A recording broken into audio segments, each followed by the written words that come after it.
Hello, my name is Dan Bonet, and I'd like to welcome you to my course on cryptography that I'll be teaching at Stanford University this quarter. This quarter I'm experimenting with recording the lectures and having the students watch the lectures online.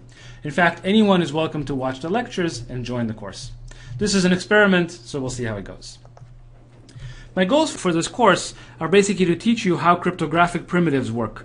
But more importantly, I'd like to teach you how to use cryptographic primitives correctly and reason about the security of your constructions. We will see various abstractions of cryptographic primitives, and we'll do some security proofs. My goal is that by the end of the course, you'll be able to reason about the security of cryptographic constructions and be able to break ones that are not secure. Now, I'd like to say a few words on how I would like you to take the class. First of all, I'm a big believer in taking notes as you listen to the lectures, so I would really encourage you to summarize and take notes in your own words of the material that's being presented. Also, I should mention that on the videos, I'm able to go much faster than I would go in a normal classroom, and so I would encourage you to periodically pause the video and think about the material that's being covered and not move forward until the material is clear in your mind. Also, from time to time, the video will pause and pop-up questions will come up. These are intended to kind of help you along with the material, and I would really encourage you to answer those questions by yourselves rather than skip them.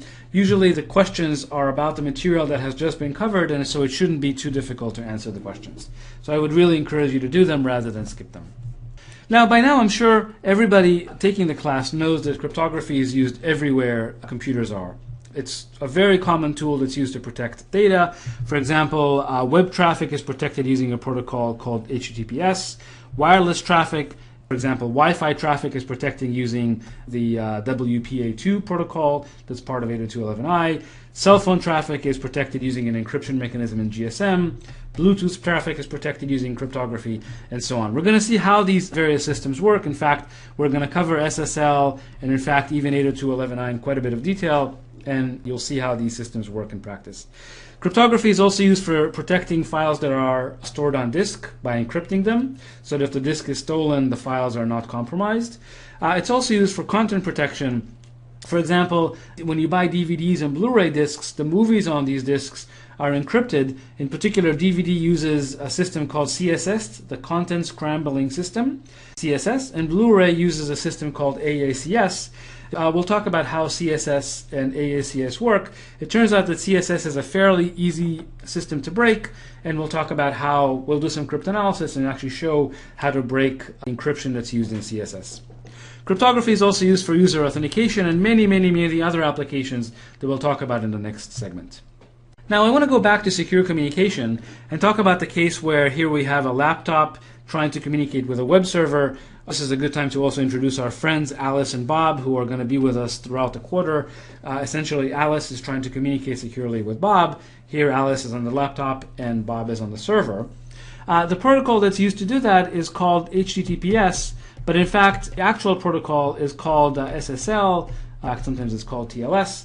And the goals of these protocols is basically to make sure that as this data travels across the network, an attacker, first of all, can't eavesdrop on this data, and second of all, an attacker can't modify the data while it's in the network. So no eavesdropping and no tampering. Now, as I said, the protocol that's used to secure web traffic, called TLS, actually consists of two parts. The first part is called this handshake protocol, where Alice and Bob talk with one another, and at the end of the handshake, basically a shared secret key appears between the two of them. So both Alice and Bob know this secret key, but an attacker looking at the conversation has no idea what the key K is. Now, the way you establish this secret key, the way you do the handshake, is using public key cryptography techniques, which we're going to talk about in the second part of the course. Now, once Alice and Bob have the shared key, they can use this key to communicate securely by properly encrypting data between them. And in fact, this is going to be the first part of the course, which is essentially once the two sides have a shared secret key, how do they use that secret key to encrypt and protect data that goes back and forth between them. Now, as I said, another application of cryptography is to protect files on disk. So here you have a file that happens to be encrypted, so that even if the disk is stolen, an attacker can't actually read the contents in the file. And if an attacker tries to modify the data on disk, the data in the file while it's on disk, when Alice tries to decrypt this file, that will be detected, and she'll then basically ignore the contents of the file. So we have both confidentiality and integrity for files stored on disk.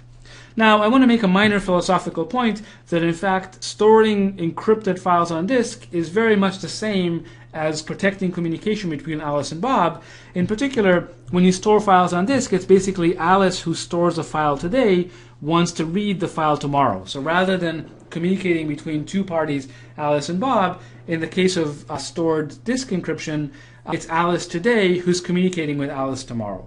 But really the two scenarios, secure communications and secure files, are kind of philosophically the same. Now, the building block for securing traffic is what's called symmetric encryption systems. And we're going to talk in the first half of the course extensively about symmetric encryption systems. So in a symmetric encryption system, basically the two parties, Alice and Bob, share a secret key K, which the attacker does not know. Only they know the secret key K. Now they're going to use a cipher which consists of these two algorithms, E and D. E is called an encryption algorithm, and D is called a decryption algorithm.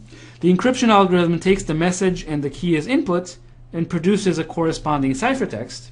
And the decryption algorithm does the opposite. It takes the ciphertext as input along with the key and produces the corresponding message. Now, a very important point that I'd like to stress, I'm only going to say this once now and never again, but it is an extremely important point, and that is that the algorithms E and D, the actual encryption algorithms, are publicly known. Adversary knows exactly how they work. The only thing that's kept secret is the secret key K. Other than that, everything else is completely public. And it's really important to realize that you should only use algorithms that are public, because those algorithms have been peer-reviewed by a very large community of hundreds of people for many, many, many years. And these algorithms only begin to be used once this community has shown that they cannot be broken, essentially. So in fact, if someone comes to you and says, hey, I have a proprietary cipher that you might want to use, the answer usually should be that you stick to standard algorithms and not use a proprietary cipher. In fact, there are many examples of proprietary ciphers that as soon as they were reverse engineered, they were easily broken by simple analysis. Now, even in the simple case of symmetric encryption, which we're going to discuss in the first half of the course, there are actually two cases that we're going to discuss in turn. The first is when every key is only used to encrypt a single message. We call these one-time keys. Okay, so for example, when you encrypt email messages, it's very common that every single email is encrypted using a different symmetric key. Yeah, different symmetric cipher key. Because the key is used to only encrypt one message, there are actually fairly efficient and simple ways of encrypting messages using these one-time keys, and we'll discuss those actually in the next module.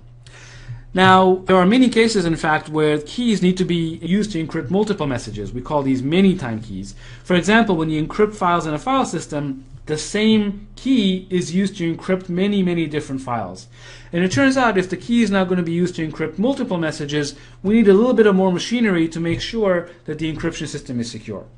In fact, after we talk about one-time keys, we'll move over and talk about encryption modes that are specifically designed for many-time keys, and we'll see that there are a couple more steps that need to be taken to ensure security in those cases. Okay, the last point I want to make is that there are a couple of important things to remember about cryptography. First of all, cryptography, of course, is a fantastic tool for protecting information in computer systems. However, it's also very important that cryptography has its limitations. First of all, cryptography is really not the solution to all security problems. For example, if you have software bugs, then very often cryptography is not going to be able to help you. Similarly, if you're worried about social engineering attacks, where the attacker tries to fool the user into taking actions that are going to hurt the user, then cryptography is very often actually not going to help you. So it's very important that although it's a fabulous tool, it's not the solution to all security problems. Now, another very important point is that cryptography essentially becomes useless if it's implemented incorrectly. So for example, there are a number of systems that work perfectly fine, and we'll see examples of those systems that in fact allow Alice and Bob to communicate, and in fact messages that Alice sent to Bob, Bob can receive and decrypt. However, because cryptography is implemented incorrectly, the systems are completely insecure. And actually, I should say that I like to mention an old encryption standard called WEP, that's used for encrypting Wi-Fi traffic. WEP contains many mistakes in it, and often when I want to show you how not to do things in cryptography, I will point to how things were done in WEP as an example. So for me, it's very fortunate to have an example protocol I can point to for how not to do things. And finally, a very important point that I'd like you to remember is that cryptography is not something you should try to invent and design yourself. As I said, there are standards in cryptography, standard cryptographic primitives, which we're going to discuss at length during this course. And primarily, you're supposed to use these standard cryptographic primitives and not invent these primitives yourself. The standards have all gone through many years of review by hundreds of people, and that's not something that's going to happen to an ad hoc design. And as I said, over the years, there are many examples of ad hoc designs that were immediately broken as soon as they were analyzed.